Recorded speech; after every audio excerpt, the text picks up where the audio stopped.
станува збор за прва конференција од ваков тип, која што ќе биде пред се посветена на инфраструктурата, на споделување на искуства, на разговор за предизвиците, но и за перспективите на кои што се соочени градежниците. Андреј Серафимовски, председател на Сдруженијето за градежништво при Стопанската комора. Е мој соговорник денеска. Добро утро.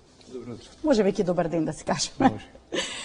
Каква конференција ова? Од прв пат од ваков тип и зошто потребата за ваков тип на конференција? Значи, ова е прва конференција за патна инфраструктура воопшто направена во нашата република, направена со тема, направена со една специфика и воопште прва конференција која е во ваков формат. Значи, од една страна ќе се соочат чинителите и креаторите на јавното мислење, на јавниот сектор, а од друга страна ќе бидат стопанствениците, они уствари кои изградуваат нашата република минатите 30 години. Значи, во ваков формат досега немало конференција, потребата од оваа конференција беа да ги споделиме сите искуства досегашни во патната инфраструктура, со оглед на тоа дека имавме и добри, но имавме и многу лоши искуства. Потребата од оваа конференција е да ги произнесеме нашите ставови како бизнис заедница, да ги согледаме последиците од се она што ни се случуваше, се со цел да креираме една подобра иднина за градежништвото и да пробаме сите заеднички преку еден јавно-приватен диалог да подигнеме гранката, стопанската гранка градежништво и да некако влијаеме на поголем развој со оглед на тоа дека е една од трите најголеми стопански гранки. Економски двигател? Економски двигател сега. Со какви според искуството, со какви предизвици вие се соочувате? Може да се навратиме за искуствата 30 години наназад, како се развиваше патната инфраструктура кај нас и како е сега. Се чини дека постојано некако сте на напад од страна на граѓаните, а излезе некој од градските средини да патува некаде, постојано има забелешки за патната инфраструктура. Видете, моje мислење што е, значи ние како градежна фела, значи и градежништвото и фирмите кои обстоеле и во бившата република и сега во сегашната, можеме да кажеме дека ние имаме фирми кои доаѓаат од ова поднебе, кои работеле во многу далечни земји на големи фронтови. Така да наши компании во минатото работеле во Ирак, Иран, Либија, работеле во Хрватска, во Албанија, во Украина и можеме да се пофалиме дека имаме некоја добра основа на неимари, имаме знаење кое преку нашите вработени, тоест луѓето кои судеувале ги граделе тие објекти секаде низ светот, како што е аеродромот во Багдад или не знам или автопат во Хрватска или во Украина, ги пренесувале после тие искуства во нашата земја и можеме да кажеме дека ние како градежна, како стопанска гранка сме едни од познатите неимари уопште во овој регион. Штета што во последно време таа гранка изумира. Ние имавме фирми кои броја до 50.000 вработени пред 30 години, сега имаме една фирма што брои над 1000 вработени.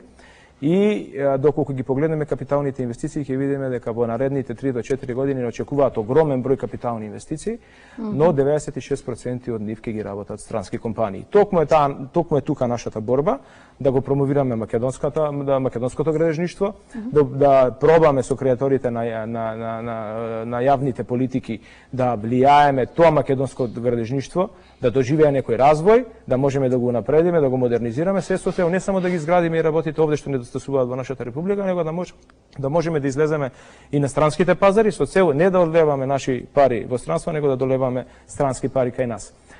Што се однесува до искуствата, има голем број искуства во минатите години. Медиумите знам дека претежно ги интересираат негативните, но ние ќе се потрудиме да ги презентираме и двете, и позитивните и негативните. А добро, нели се земаат забелешки од негативните за да може да бидеме подобри во иднина, така? Споминавте искуства дека градежниот сектор имало од секогаш. Имаме наши познати градежници кои што граделе низ светот, споминавте места зошто денеска се соочуваме со најголем проблем, а тоа е кадар. Зошто ние треба да увезуваме кадар? Видите, ако одите по статистички потоци, ќе видите дека платата, например, од 2012 до сега, просечната плата се зголемила за негде 87%. Ако одите минималната да се гледате, ќе видите дека 123% се зголемила. Ако сега направиме статистика минатата година, колку е просечна плата во градежништвото, ќе видиме дека во високо градба е 39.000 денари, а во ниско градбата некои 32.800. Значи ние Што кажете, не е примамливо? Не, значи ние имаме голем раз на плати, а сепак имаме одлив на работен кадар.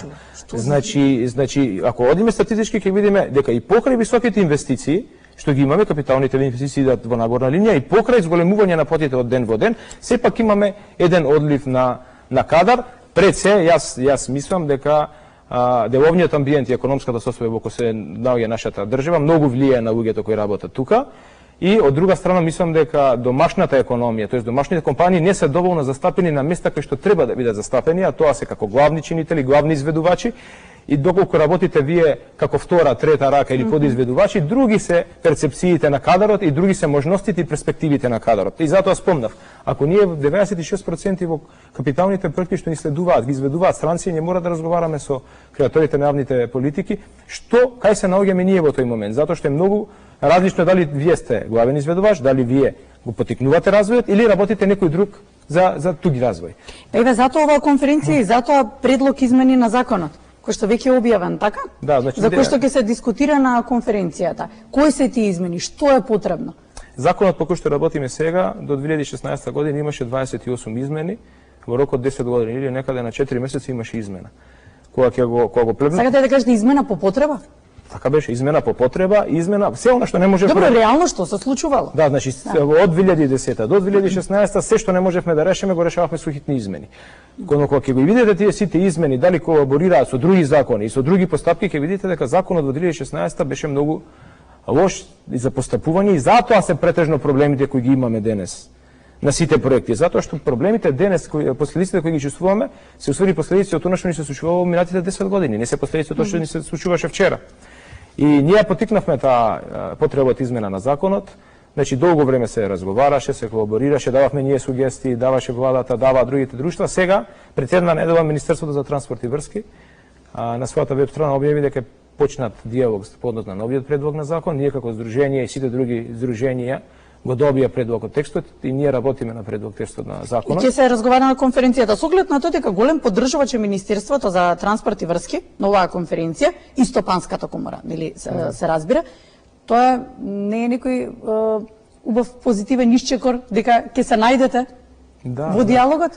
Значи, ако мене лично ме прашате... Или сте оптимист? Како, да? Значи, мене лично, ако ме прашате, ова е еден невиден успех за Сдруженијето пред се Пристопанската комора, а за мене како председател нејзин е стварно чест ми е да организираме на ваква конференција на кој што ќе можеме сите чинители да ги собереме и да збориме нормално и да збориме искрено што тоа ни се случува и како ние треба да постапиме. Ваков формат до сега немало, вакво обединување немало.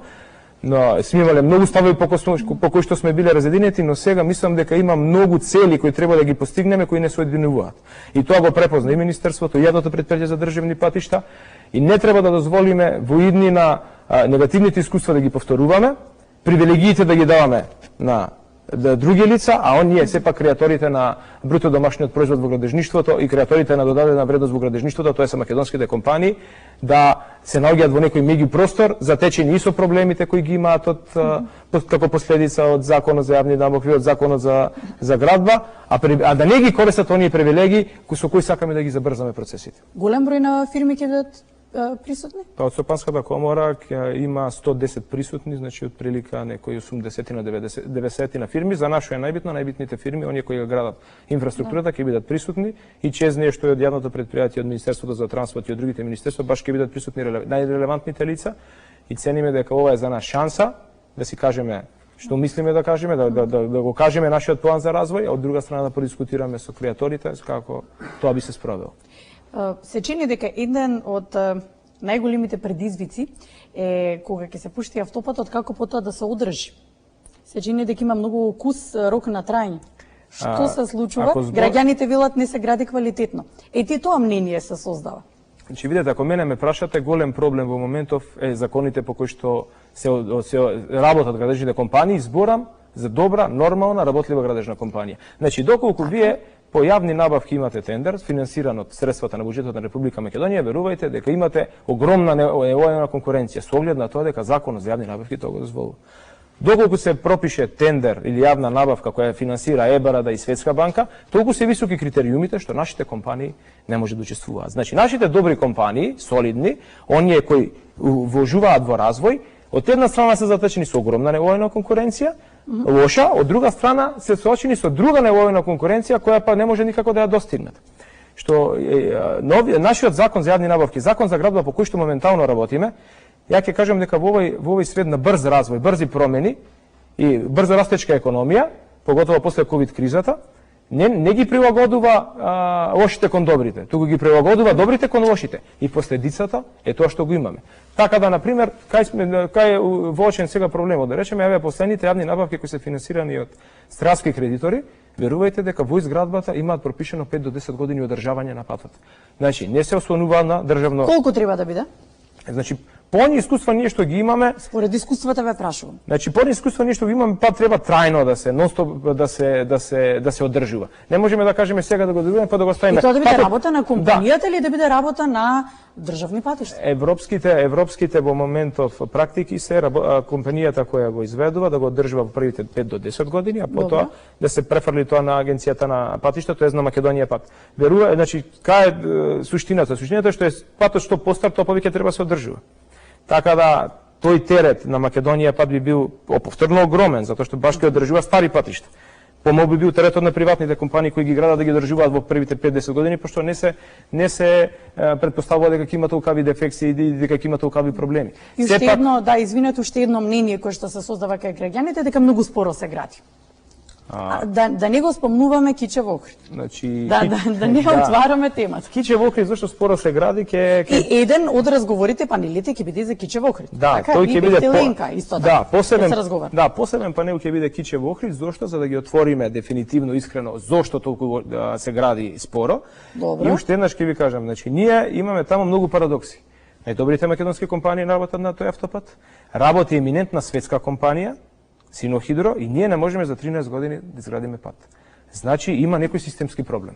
Има проблем што треба да се решава. И затоа креиравме панел на оваа конференција за кој што прво ќе ги согледаме моменталните состојби, све она што не минатите години ќе не се задеси на тој проект и ќе гледаме више тоа да не се случи, тоест да најдеме решенија се тоа што ни беше проблем, а огромни беа проблемите, поготово административните проблеми, поготово законските ограничувања, поготово другите закони кои на било кој начин индиректно влијаат на градежништвото, а не се закон за градба, и тоа ќе биде еден од поинтересните панелите на кои што баш треба да ги судириме нашите искуства, да видиме дали во иднина, ја мислам дека нема да се повторат тие грешки, ја гледаме на моменталните проекти више некои од тие искуства ги исправаме и пременуваме. И не ми одговоривте зашто толку споро се гради.